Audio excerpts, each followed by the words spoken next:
So I told my boss I'm going to quit. And my boss was reporting to the CMO that time. So they both got me in a room and said, no, you can't quit. But then in 2018, my son was born. My husband had passed away before that in an accident. So it was just me and my son. And then I decided, what am I doing this for? I can't do the 12, 13 hours of agency working anymore. And one of my friends connected me to this real estate startup, and they wanted blogs written. So for some 700 word blog, I was charging just barely 3,000 rupees, which is what I charge 30,000 for today, by the way.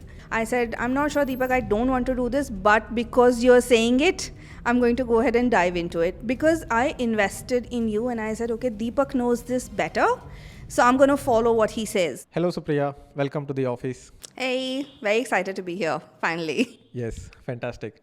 So, Supriya, it has been a few months since you joined Alpha Club. So how has been the experience so far? I think it's very interesting, actually. When I joined in, I didn't know, honestly, what my expectations were. You guys came recommended by someone I knew. And I just knew that I needed a coach at that point in time to figure out what I want to do in my business next. Because I was struggling, I'd become a bottleneck. And there was a lot of business coming in. And I just didn't know how to take that all in and process it and, run things smoothly. So it's been very interesting, what I came with from and to where I am right now, it's quite a different journey, but it is also very exciting because I'm, kind of person who gets excited by new things. So I'm loving what we're doing. Fantastic. Amazing. So I want to dive a little bit deep into how you got into this career, because today you are a very, very sophisticated content writer. And I have not seen anybody work at your level of sophistication. You are working with B2B, you are working with CXOs, and you are writing content for them. And it's a technical article, which is into a particular niche. Not everybody can do that. But your technical writing skills is only part of the equation. The major part of the equation is how do you get these clients and how do you manage the relationship with them. So for you, because of your experience, it might have been a little bit natural, but for a lot of people who want to get to a position where you are easily generating 5 to 10 lakhs a month, being a freelancer, or let's say a small agency, but it's pretty much you who are writing the content and you are charging very premium prices, right? Yeah. International level premium this is. So how did you get your first client and how did the idea strike that, hey, I think I can write content for others and I can make money from it? Okay. So there are multiple parts to the story, okay? And I'm going to start from the beginning because I'm a storyteller and that's what I do best, right? So before starting out as an agency or a freelancer, I spent 8 years in corporate, right? And that was with tech companies, and my last job was with an Indian IT company where I was heading their thought leadership marketing. What that entailed was basically working with companies like Forbes or Economist to research what is going to happen in the future of technology and then write about that. And then one day, the CEO wanted to start writing blogs, and the HR was responsible for it. But what they wrote landed on my desk. Okay. Just to say, why don't you just quickly look through it? And it was rubbish. So I rewrote it. And he liked what I did. So he said, okay, now Supriya is going to write my blogs. Okay. So I kept writing for 2 years, one blog a week. And people loved it. Everywhere you go, everybody was talking about the CEO blogs and they were so brilliant. And I said, okay, this looks like something I can do full time, right? So I told my boss I'm going to quit. And my boss was reporting to the CMO that time. So they both got me in a room and said, no, you can't quit. If you want, take a sabbatical. I said, no, I think I'm done with this. I want to quit and do something of my own. But they convinced me to stay on. They gave me 3 months off and said, come back after you've had your time Sabbatical. off, settle down, come back. I came back, but I wanted, that itch was still there. So then I headed off to Goa for a break. After the sabbatical, I went off to Goa, and this was April of 2015. And from the beach, I'm texting my boss, I'm sorry, I can't do this, I have to quit. I'm going to come back on Monday. I'm putting my papers. So he didn't respond. I go back to office on Monday and I'm like, I told you I'm putting my papers. And he said, you can't because I quit today. I'm like, what? Like, hey, you're the one who's been trying to convince me to stay here. So then we literally walked to the water cooler, the coffee thing that you have. And I'm like, what are you going to do? And he said, I'm going to start consulting something of my own. I'll figure it out. And I said, listen, I told you 3 months ago that's what I want to do. So then we looked at each other and were like, let's do something together. So then we're like, okay, I do great content. He's great at strategy. What are we missing? So we were missing a brand piece. So we walked to this friend of mine who was almost heading brand at this company at that point in time. And he was like just sitting and working. And we walked up to him and we're like, hey, you know what? We are quitting and starting our own company. Do you want to join? And he looked up and he's like, okay. Like literally, that's what he did. And he put in his papers. So that's how my first company was born. And then we obviously all put in our papers. We started this company. And then we had to obviously find our first client, right? And this is a story I've told before. So that time, me and my husband had a restaurant, which was also fairly new. So I kept like doing these tiny little things which, you know, just happen. Yeah. What cuisine was it? It was North Indian. Okay. So that time on Sarjapur Road, there wasn't any good North Indian place. So we said, okay, we'll open something. So we are sitting in this restaurant. This guy walks in who wants to sell us this point of sale system. And it was great. It was a good system and we loved it. And our old one was very clunky and nobody could use it. So we said, we'll buy your system. And then we got talking, right? Where are you? Why have you started this? Blah, blah, blah. All that, conversation you have with people. And then he told us he's this IIT pass out. He's just like started this startup. He's got funding. And now he's looking to make it into a big business. And then I said, you know what? I just started a company of my own, which is we are going to do marketing for people. Why don't you, give your marketing to us? He said, okay. And that was our first client. For his brand positioning, he paid us some 7 lakh rupees. Okay. And that was our starting capital for the business.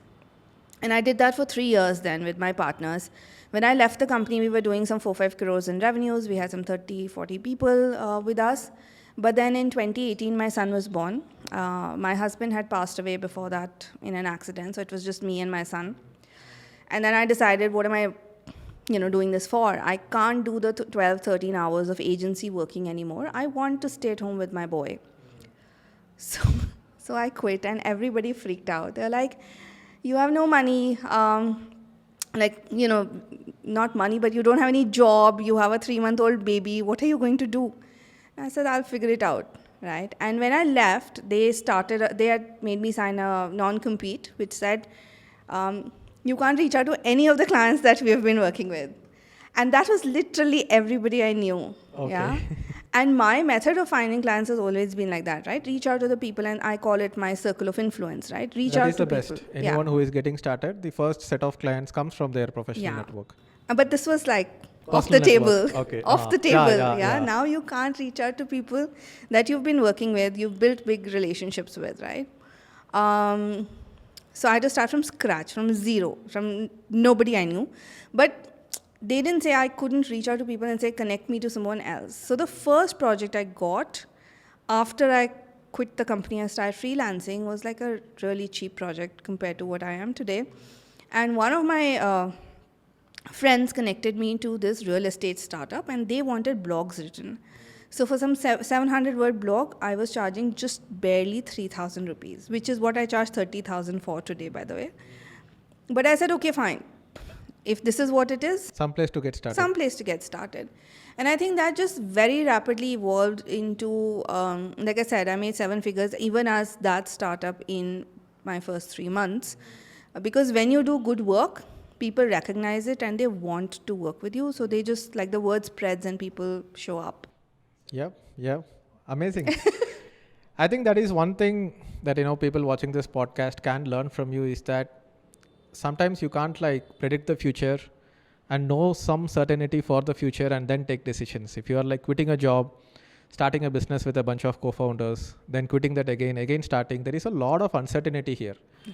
But you put down your head and work and not let that anxiety of future uncertainty cripple you from doing work.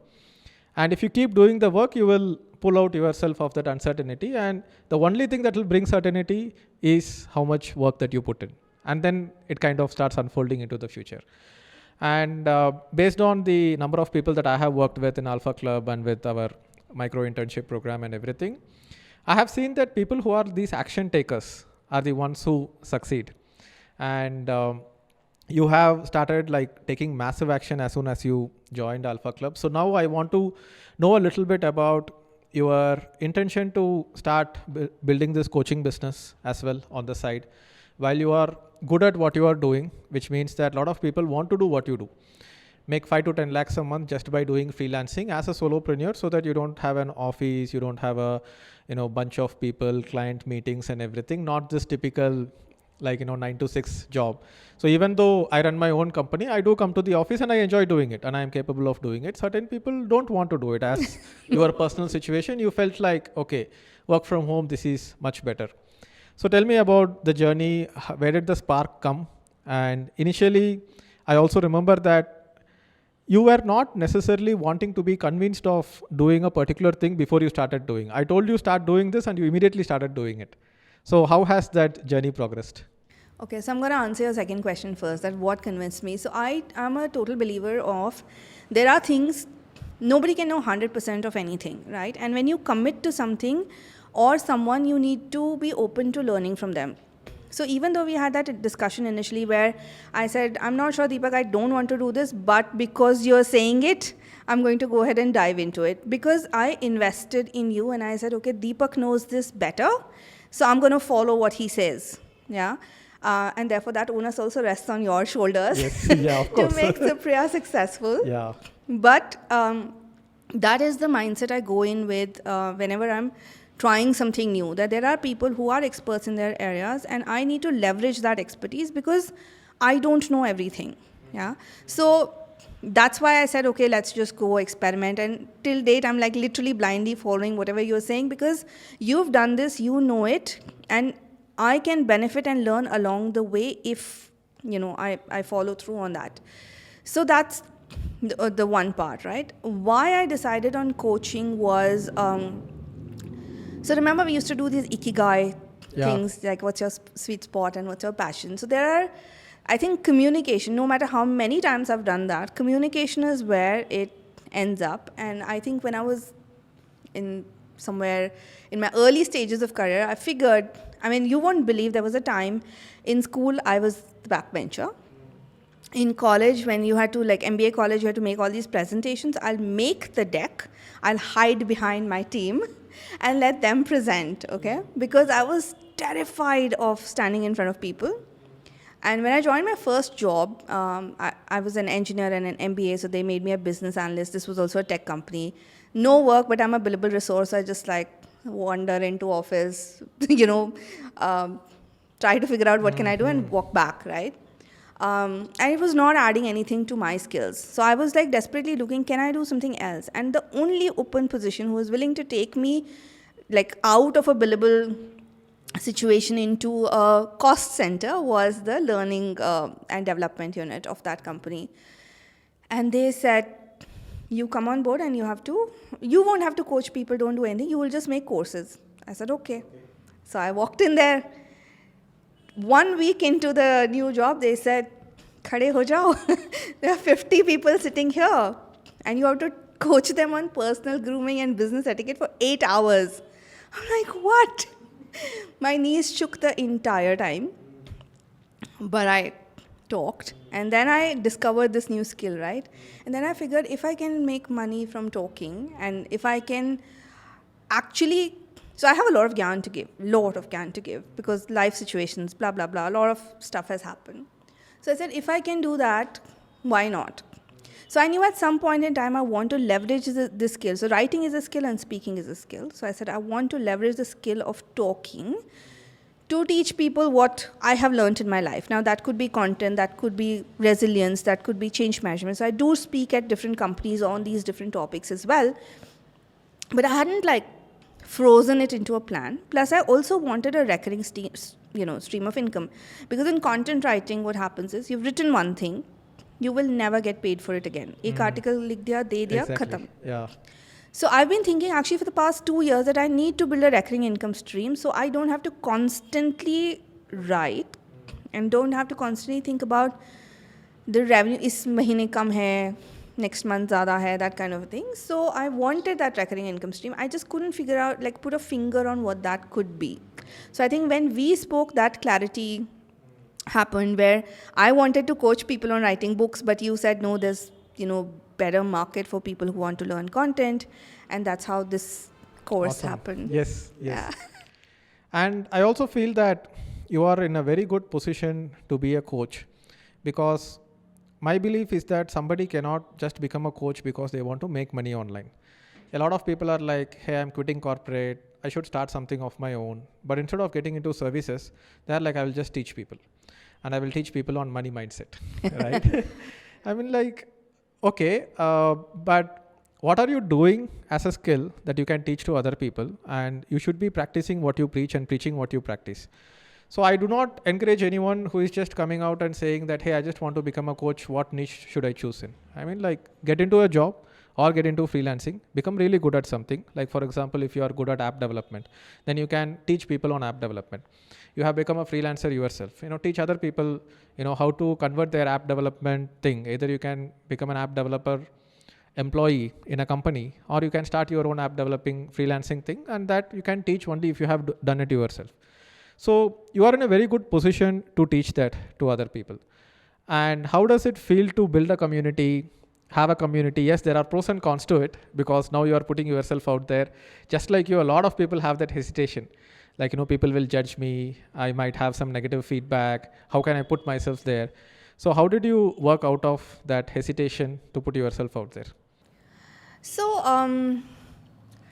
honestly, I didn't have a hesitation in terms of saying, because I'm very confident of my skill set. I know that I know this thing and I can teach people what it takes. But I also thrive on compliments. Okay, that might be just like vanity, but I thrive on compliments.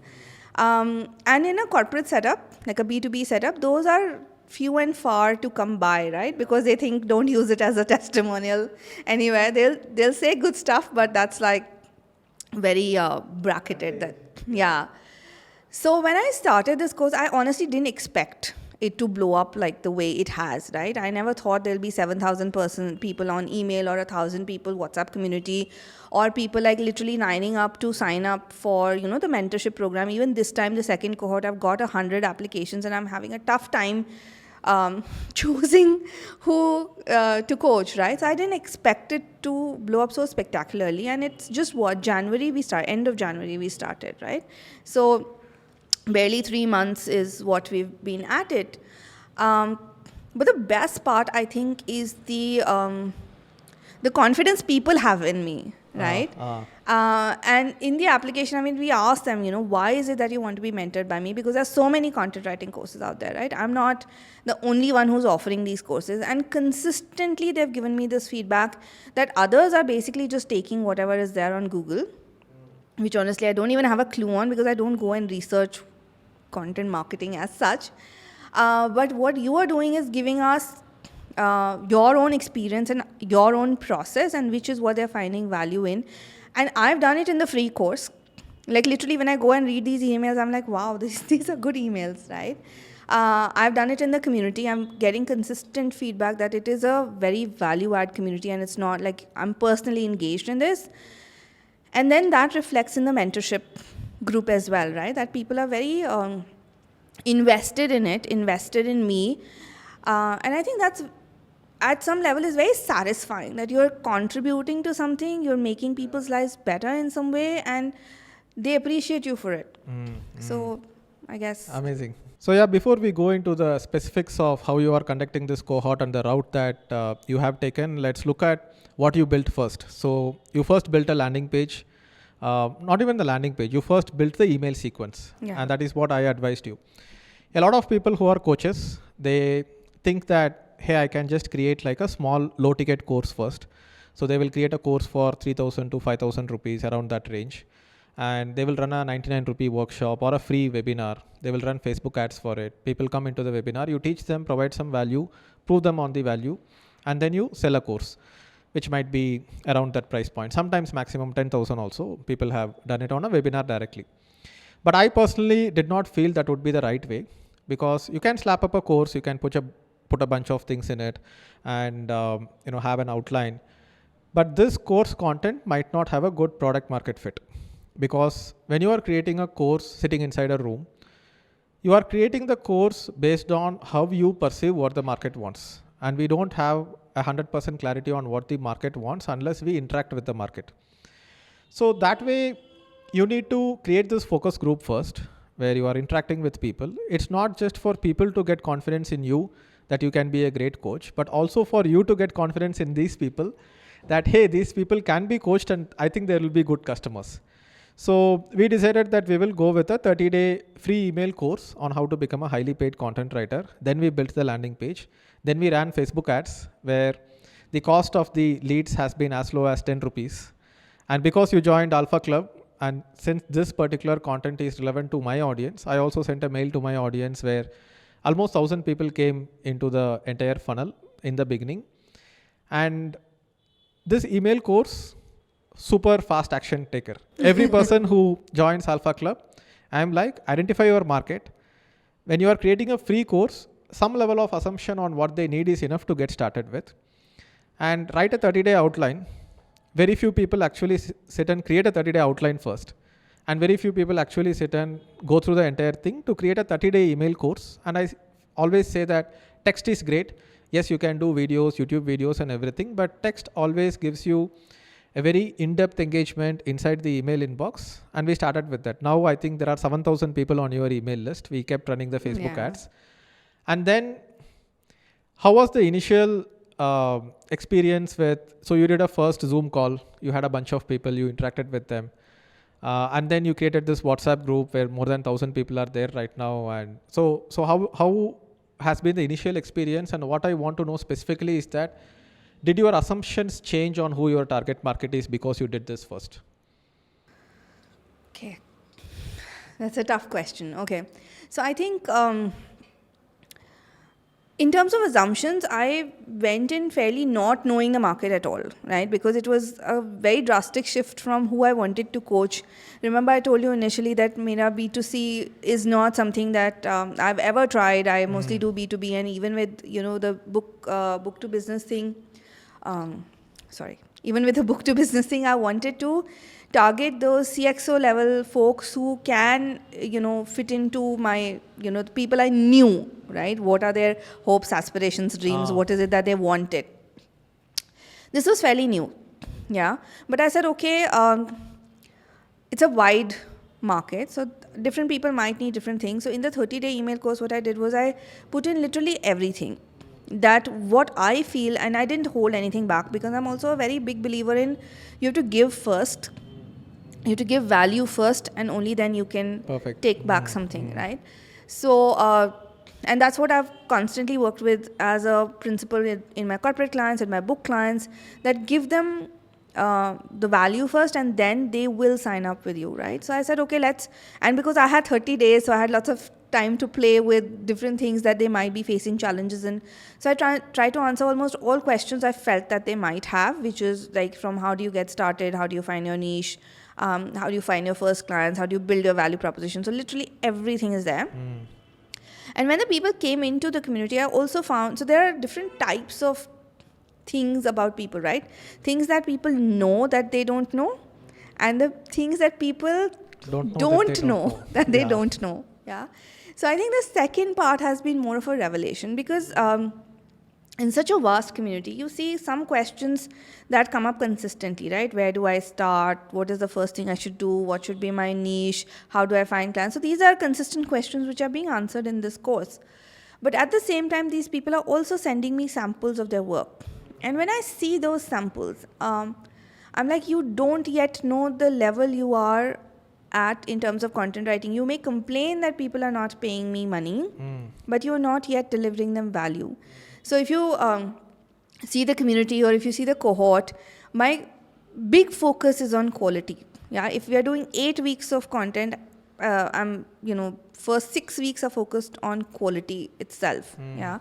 So that's, I think, one big learning which has happened for me as well, that people have these blind spots that they are thinking that they're doing amazing stuff, but they may not be, right? And then how to position that and tell them that, hey, you have a way to go, is what I'm figuring out for myself. But yeah, it's an interesting learning journey. In fact, we had this question, very interesting chat bright and early in the morning today, about Gen Z. Yeah. So everybody, like as a content writer, everybody keeps asking me, ab to AI aa gaya, what's going to happen to content writers? And that's a whole different, I have a very interesting view on that, but I'll maybe park it for another time. So I said, I'm more worried about Gen Z and their impact on content writing than AI, because I don't understand their language. Like the words they use. So my friends who have, of course, much older kids, and they talk, and I'm like, I don't know what you're saying. So this is going to be the target market next 2-3 years from now, right? And as content writers, we'll have to learn their language, the social media posts, everything is going to be targeted to these people, right? Now, if you don't know what words like no cap, fleek, all these things mean, how are you going to put it together and make something that, makes sense to them? True. So you're basically, as content writers, we're in a place you have to learn a whole new language and, to use it natively. And that I feel is like a very interesting... Yeah. And you had blind spots about their blind spots. Yeah. So having this community first, interacting with them, and you did a first live cohort. Yeah. So that's what I recommend people also, that don't end up like recording a course right away. Now coach these people live, take a small amount of people, and since you are very deeply involved in their success and they have a lot of interaction with you directly, you can charge like not necessarily high ticket, I would say, but at least mid ticket. Don't sell a course for 5,000 or 10,000. So you charge like 30,000 rupees inclusive of taxes, around that. And how was the experience working with the first 8 people who joined your cohort? But even before that, you were very hesitant to do sales, right? Yeah. Very hesitant to do one-on-one sales. But you might not have realized how much you have already sold with the community and with the free course that you have had. People are already trusting you, which means you don't need to do a typical pushy sales to get them to convert. And I remember you saying that, I'm not sure I can do this. I have to talk to these people one-on-one.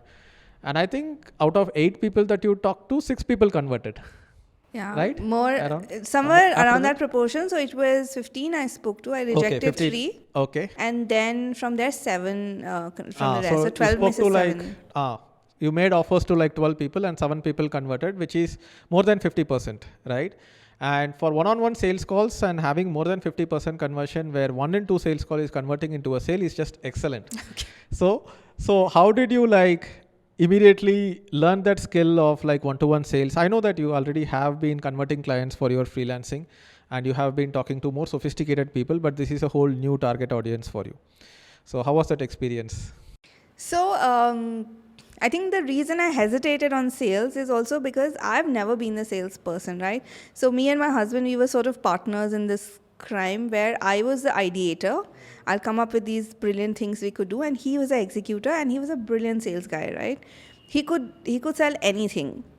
So I never had to worry about it, right? Whatever ventures we started together, he was busy selling it and making them a reality. So this was a very new space for me to and my business sales are very different because those are B2B sales. These people have millions of dollars in budgets to spend on content, on marketing, etc. So for them, like a 6-7 lakh ka PO is nothing. So there's no negotiation, there's no sale. They'll say, we need to do this content. You send them a rate card. They'll say, acha, theek hai, 6 lakh ka PO nikal do. That's it. Yes, that's done, yes. right? You don't have to convince a single person to say, nahi, give me 25,000 plus GST, which then sort of feels like a very tiny amount, And then so I was also like, maybe I should just do this for free and not, not charge, because kya hoga? Like if I take 25K, how is it making a difference to me? But I sort of knew that yes, people also don't value free stuff. Yes. At some point, unless there is a price tag attached to it. And that, I think, that lesson I've absorbed very well in my B2B sales, because I really charge premium because I know the quality of the stuff I deliver. So I said, okay, I have to do this. But it didn't come very naturally to me, right? And I tried to, giants really helped me figure it out. Okay, what should you say? But ultimately, when I got onto the calls, it was like, hey, you know what? This is what I'm doing. This is what's on offer. Now it's up to you to decide whether you want it or not. But I think the sales had, like you said, already happened on the community and, on the free email course where people related to me. I'd done a lot of free Q&As. So they knew me and they knew that I would provide value. So they were more than willing to sign up. But yeah, that was a new experience, but I probably won't repeat it. Yeah. So not repeating it in the sense like you don't Not want to selling. continue doing the selling yourself. Yes, it's a little bit difficult. And now we have identified sales closers for you. So you are just doing the traffic generation, lead nurturing, some Q&A sessions to put your face out there so that people can feel that, oh, this is the person that I am learning from. And your sales team is going to go ahead and close it for you. So recently we have had 2 salespeople close for you. Just filled up their calendars and they are doing the selling. So now are you getting that sense of, hey, this can scale because somebody else is selling for me, revenue is coming in, and if I can put process and systems in such a way that I don't need to be involved completely in terms of value delivery. So how does that make you feel? Do you think that this business can scale to 5 to 10 lakh a month, the coaching itself? Okay, I'll leave the numbers to you. Yeah, Because I am confident that you can definitely get to 10 lakh a month just with coaching, and that's what we are here to help you get to. And we are also committed to help you get there. But how is your confidence level right now that you have run this business for around 4 or 5 months? So I think, it's very interesting. And every time a person signs up, there is also a big sense of validation that yes, they believed in you. So I totally think that yes, it can scale, especially, if sales is handled. I just mentioned in the beginning, right? I'm a big believer in letting people do what they are best at, right? So sales is not my core competency. I don't want to get into it. And I've also realized that from the people who are talking to these folks and getting them in the cohort now, the person who believes in my product is able to do better than the one who doesn't have an idea of what it could do for the end consumer, right? So I think that what I feel in terms of the process and systems that I need to set up is, of course, find more people who believe in the whole thing, who know that it is delivering value and who are actually selling this because it's going to make a difference in somebody's life and not just because it's one of the other courses out there which is going to... And not just because they want to earn a commission themselves. They are genuinely interested and have some empathy towards the customer that they are talking to. And that's what we are also doing. Like the 3 people that I rejected last time was also one because I'm very clear on what this course delivers, right? It is going to help people become better ghostwriters so other people can pay them to write. It's not about starting your own blog and then monetizing that. Yeah. That I sort of feel is under the digital marketing agenda. So I've been very clear to people who said that I want to write for myself that this course is not for you. Why waste even 25,000 if you're not getting what you want from it? So I guess as long as that clarity is there, yes, there is potential to scale. And I also feel that I've discovered a new side of me which loves interacting with people, which loves answering their questions, which is, it just gives me a sense of immediate impact, which doesn't happen in B2B, right? Because that article is gone somewhere. You don't have the metrics for it. You don't know how many people read it. But this is right in your face. You know that you're making a difference. And I think that's good for me. Yeah, makes sense.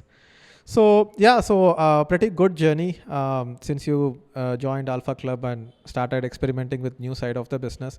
I want to talk a little bit more about when you say quality content. How do you define quality content? And you have now tried hiring a few people to deliver projects for you, and you're it's rubbish. So how do you define something rubbish, and what is it that is different that you do, which is very difficult for other people to replicate? Okay, so this is again something I cover in the 8-week cohort. Okay, I start with this saying that. So I believe that anybody can write content. It's a language. You can put some words together. You can put together something, but that's functional content, right? That it tells you something that's happening. It's like a textbook. But then there is content that pushes you to take action, pushes you to think differently, pushes you to say, okay, wow, I mean, I read this. And that is magical content. Yeah. So most people fall in this bucket, which is the functional content, and they're not able to move to the magical content piece Got because it. they operate from various different areas. One is, I'm just a writer. I need to finish this assignment and give it out. Second is that they don't understand the subject space, but they want to take up the assignment because it's paying them something. So again, if you chase money, you're never going to make money. So they take up a lot of work because they're like, they need to meet some revenue goals they've set for themselves. Everybody has to pay bills, of course. But then they're not researching it enough. Yeah, they're not immersing themselves in the content. I figured that comprehension is such a big problem. People don't understand what they're writing. And if you don't understand what you're writing, you're not going to be able to do justice to it. You are just putting a bunch of words together. Yeah. So that is where most of the content writers, at least what I've seen, are. And to move to the magical level, and that's what I tell my cohort people, sit with the idea. Yeah. Imbibe the idea. Read. So every article that I write, I at least end up reading 10 to 20 articles to understand what I'm supposed to write. Yeah. And as a ghostwriter, I also have to understand what my client wants to write because it's their voice. Yeah. I don't have to showcase what is my expertise. That's not the point. I have to show what is their expertise. Yeah. So if I'm writing for CXOs, I need to think at that level. I can't be a junior copywriter and just be okay with it. Yeah. And if I don't have the knowledge, then I need to build it. It's as simple as that. Yeah. So that's where I sort of feel quality suffers because people are not aware of these things. They're just looking at content as a bunch of words that are coming together and they're not really thinking about the meaning behind it. If I've written this, what does it mean for the reader? So I guess that's where the disconnect is. Yeah. I think it would have come to you naturally over a period of time that's how you function. But then you work with people who are just entering the field. One of the most biggest challenges that a mentor faces is that you have to put yourself in the shoes of the student and understand what they are not understanding. And that revelation is what makes you a good mentor. Because when I started digital marketing, to be honest, I did not understand the difference between AdWords and AdSense. I was constantly getting confused. So I would see an ad on Google and I will say, this is AdSense. No. And then one of my cousins who introduced me to digital marketing, he was like, no bro, AdSense is something that you put on your site so that you can make money from it. AdWords is something that you spend money to get clicks and pay Google for advertising. And now I take it for granted, right?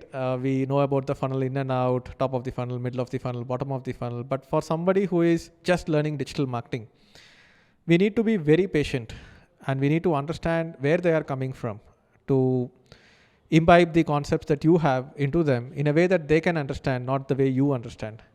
Yeah. Interesting. Cool. So what else? You have anything else in mind in terms of any tips on how do you manage days where you are feeling disappointed or things are not working as expected?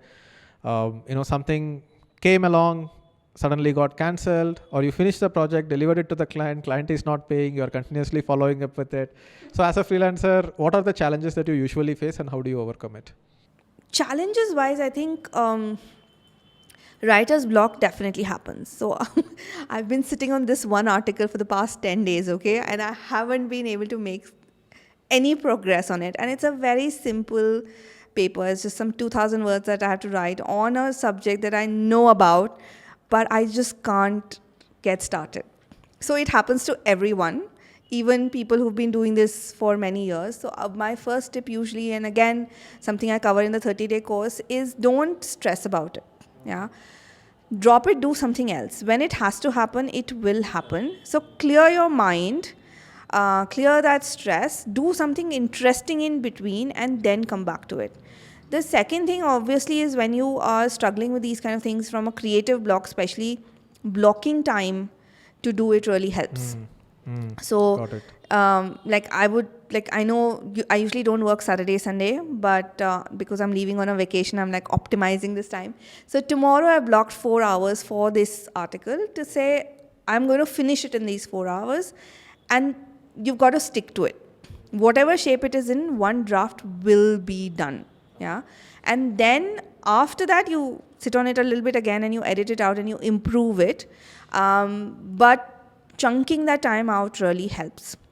In terms of payment from clients, of course, a lot of people struggle with it. Even I did. I think the first time I started out as freelancer, after I quit my agency and I started that, one of my clients got some work done and they didn't pay me 85,000. Like I kept chasing and they just vanished, right? Okay. 85,000, that's Yeah. a lot of money. Yeah. So that happens to everyone, but we learn from it, right? So now for everybody, I say, okay, you pay me advance, and there is a payment plan, so you can pay 40 and like 20% towards the end. Even then, even for bigger companies, sometimes you have to wait months to get payment, right? And in fact, for one of them recently, I had some MSME registered. So I had to say that, hey, you haven't paid me for a year. Now I really have to close my books, and I would have to tell the MSME tribunal that I haven't got this money. And immediately, the same night, the money was in my account.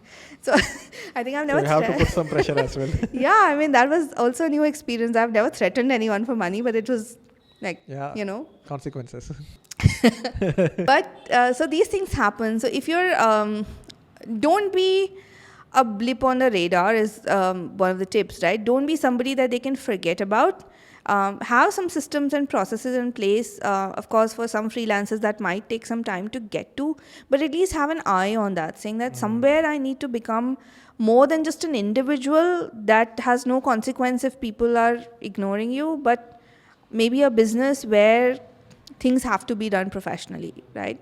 So as a goal, that's a good place to start in. Perfect. Awesome, Supriya. Thanks a lot for all the insights. Any questions for me or for Alpha Club? Okay, I have one question. Okay. So I think I have one question for you. What made you decide to start Alpha Club? Okay. So when I started selling courses online, the courses were more like 2,000, 3,000 rupees. We were spending around 4 to 5 lakh a month in ads, making around 10 to 15 lakh in revenue by selling the courses. And the first thing that I observed was that only 5% of the people complete the courses. It became very apparent to me, and me observing the market and understanding the market, reading a lot about edtech industry and everything, that information cannot be the product. The product has to be transformation.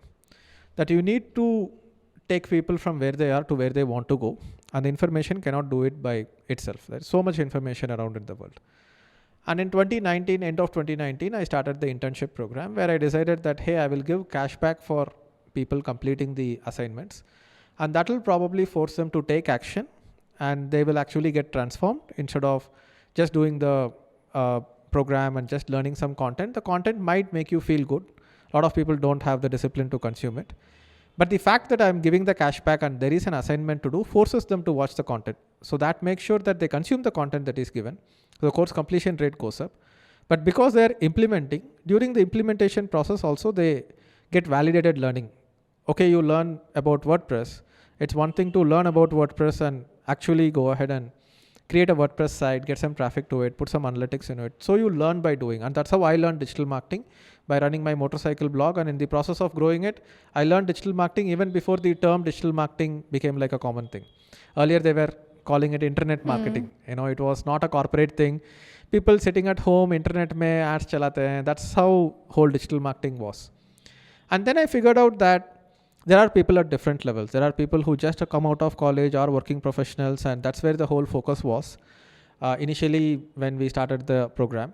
But we also felt like a lot of business owners were joining the internship program, and the content alone is not going to help them fix some of the problems in the business, and they need like a personalized consulting and much more in-depth involvement. Like in your case, we worked with you, had one-on-one calls, created a plan, executed the plan. If you are getting stuck, we are like helping you unstuck.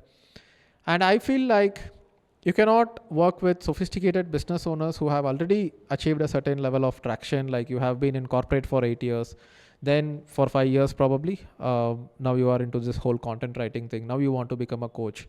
So this way, we felt like a deeper involvement program will help. And this is a whole new customer avatar that we have to work with. So initially when I started Alpha Club, it was just like, hey, you get to talk to me. We will be in a group, and every week there will be a mastermind call. There will not be anything else. And then we added one-on-one consulting sessions. Then we added offline events to it. Now we have account managers who handle. Then we added services to it. Like for example, this particular landing page was built by Shreyas, and we helped you get up and running. So we felt like there is this whole spectrum. On the left end of the spectrum, you just have content which is self-serve. Whether it is free or paid, you put the content out there and people just consume the content. On the right end of the spectrum, you take it as a service agency and execute the entire project for them. Right? We will build your marketing funnel. We will build everything end to end. And now there are a lot of product possibilities within this spectrum. So when you go to the right end of the spectrum, where we are running it as a pixel track agency, we are like having our team work on their projects is extremely customized. Left end of the spectrum, this content is extremely non-customized, like no customization at all. Pretty much everybody gets the same content. Now Alpha Club sits one step below the agency services, where it's more like done with you instead of done for you, where we are not doing everything for you. We do little bit of services here and there, help you set up the email follow-up sequence, help you set up the landing page, help you run the ads, set up the ads, but then engaging the community, replying to their questions, branding in front of them, doing Zoom calls is something that you have to do and nobody else can do it. So this made the funnel very good. So I will tell from the perspective of us also building our own business as a profitable business, that the internship program, now we call it the micro internship program, is extremely scalable, cohort based. I can get thousands of students into the program if I want to, and we have done that. But at the same time, the impact it creates is a little bit less for especially sophisticated people. So the best offer I can make for people is to personally work with me, but that is not going to be scalable. But if that has to scale in terms of revenue, I cannot scale the number of people, but I can scale the cost. As we move forward with better and better branding, more case studies like this, more people believe in us, and as the demand for it increases, then we can increase the price of it. So Alpha Club is what is paying our salaries. It is paying the office rent, keeping the lights on. And now we can afford to do everything as a service to the society and literally treat, like right now, micro internship is literally seen as a non-profit. Because whatever money comes, I'm giving it as cashback and then paying it to the mentors who are handling this. And that level of value delivery is getting more and more people into the funnel, and so many people through referrals are joining this program. So that creates my top of the funnel. Mastery Club, where we have a bunch of in-depth mastery courses, becomes my middle of the funnel. Alpha Club becomes the bottom of the funnel. And then after Alpha Club, you have the agency, and within Alpha Club itself, we sometimes take agency services. Hey, you want us to manage your campaigns? Okay, you are doing 5 lakh a month in ad spend. We will manage your ad spend for you, and they become Alpha Club client as well. So that is how the funnel has been built. And I feel anybody who is building a business around their personal brand, they should create this funnel where you can't just be an agency. And we have seen a lot of people who have run successful agencies. Your future growth will not just rely on the client work that you do. You also need like a funnel through which the clients are coming in, and some level of personal branding is needed.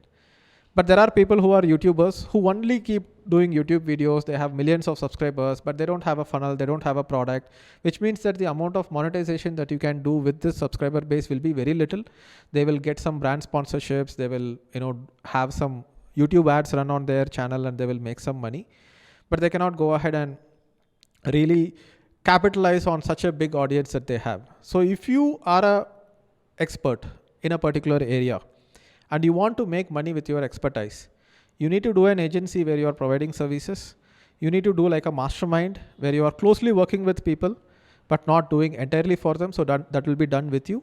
And then there is DIY. So top of the funnel to bottom of the funnel, DIY, DWY. So do it yourself, done with you and done for you. And this is what I am doing and practicing what I preach, and preaching to other people that, hey, if you are an expert at one thing and you want to build like a 10 crore per year business, there is no other way that you can just do it with the agency or just do it with content. You have to do both. So that is the way I am doing Alpha Club. So on one end, it is to make our own company's revenue and make the funnel work. But also it's fun to work with people closely. It helps me understand the market better. So tomorrow, if I'm creating a content to attract more people into Alpha Club, then I have a better idea now, because it has been 2 years since we started Alpha Club, and past 1 year we have done 2 events, and interacting with people in person helps me get a very clear understanding of the market needs and where the market is moving, because I'm, as a marketing consultant, I'm not just looking at the revenues of my own company, but I'm also looking at the revenue that you are making and every Alpha Club member is making, because we are literally helping you grow your revenues. And it gives me a clear perspective of the state of the market, the state of the economy. So yeah, that's what motivates me to run Alpha Club. Nice. Yes. Super good. Cool. So you should definitely attend our next event. Yes. I will August. take commitment from you now. It will be in Bangalore. And I'm also moving the dates just for you. Super. Done. Done. All right. I'll be So there. thank you, Supriya. Thank Great you. conversation. Yeah. I'll Thank see you around. Bye-bye. See you.